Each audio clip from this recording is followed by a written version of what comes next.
The discussion whether Stalin was not so bad began in Russia in the last decade, after the creation of the cult of ancestors and Putin's public regrets about the collapse of the USSR. Stalin's return to the pantheon of Russian heroes became a logical continuation of the Kremlin state policy. However, after the start of a full-scale war against Ukraine, Russia was literally covered by Stalinism. So in February 2023, in Volgograd, a bust of Stalin was opened for the arrival of Vladimir Putin. The monument has already become the second in the city. The first sculpture of the totalitarian dictator was installed back in 2019, and proposals to return the name Stalingrad to the city are regularly heard from the city administration. A similar idea was put forward in Novokuznetsk.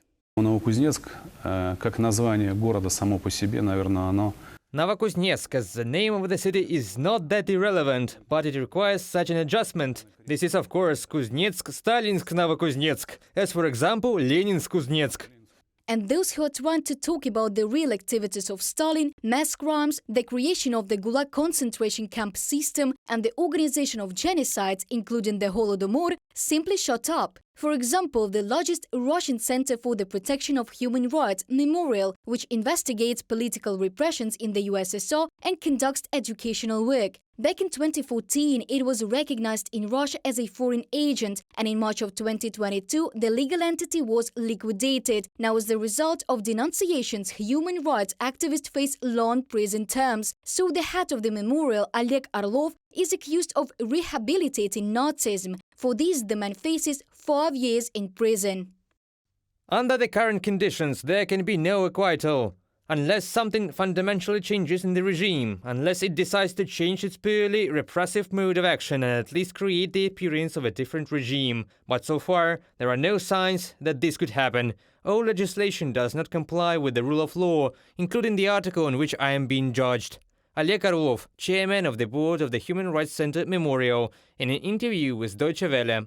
According to human rights activists, this once again proves that an autocratic regime has formed in Russia. Since the beginning of the full-scale invasion of the territory of Ukraine, Moscow has been demanding active support from citizens for the cause, for example, by encouraging denunciations. According to former KGB officers, there are currently up to 4.5 million informers in Russia. In addition, Russia ranks 164th out of 180 in the global freedom of speech ranking. Under these conditions, Putin is trying to build the image of a new leader of himself, experts are sure, but having no achievements in the present, he relies on the past. And here the figure of Stalin is most welcome.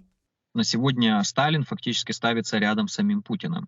Today, Stalin is actually placed next to Putin himself. The next stage is again playing with the theme of Tsarism, and it is quite likely that this is what awaits us. But the era of the Russian Empire and the royal family, it was not so bloodthirsty. Therefore, of course, Stalin is now winning, and at the current stage, when the authorities need to drive people to the slaughter, when it is necessary to tighten the screws inside, and this is not particularly successful, then of course Stalin is a more attractive image for them. In order for citizens to have access to the truth and an understanding of the reasons for what is happening in Russia, the Memorial Center launched the online project 30 years before. Within its framework, human rights activists, analysts and scientists consider the main events and prerequisites that led Russia to the authoritarian Putin regime.